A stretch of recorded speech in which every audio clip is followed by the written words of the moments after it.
We had a huge parish, a beautiful church. I mean it. And how wonderful the bell was. Dear Lord, how could they destroy it? And what did they do with it? I don't know. I really don't know. I remember I went to the other village to see it. The bell was broken in half, and yet it was massive. It really was the biggest thing ever. On this icon, you can see the traces of saber blows. When soldiers came to shut the church down in the Tver diocese, they broke in and slashed at this icon. Even the workers charged with dismantling these treasures had trembling hands, as they literally smashed them into small pieces. And all of this happened in complete secrecy. I witnessed it personally. They melted everything in a single crucible.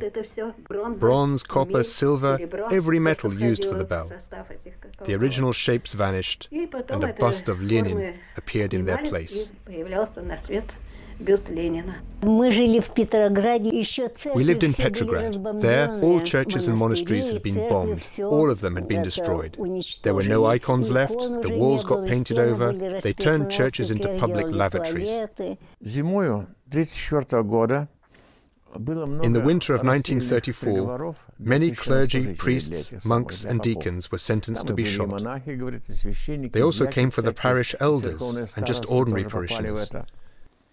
The cold was awful. Digging graves was very hard.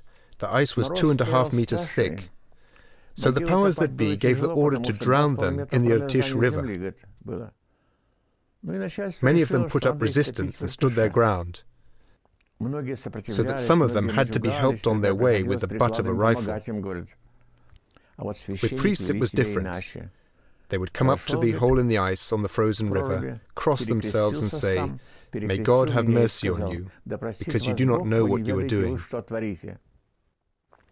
With these words, they would pull up their cassock and jump into the hole. The huts we used to live in had been built specifically for nuns. On one occasion, when we were digging for something in that area, we came across bones and skulls. They were small, they clearly belonged to women.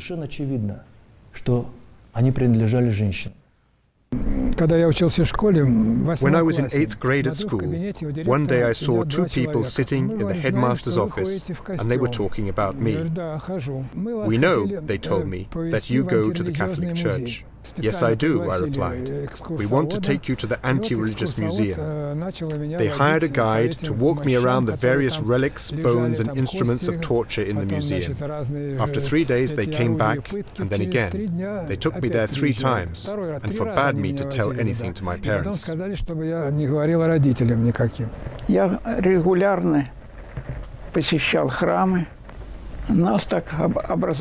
We attended church regularly. We were a group of 3 or 4 people. We kept on going until they found us out and arrested us.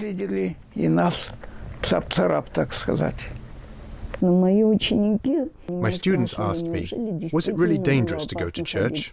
Yes, very much so.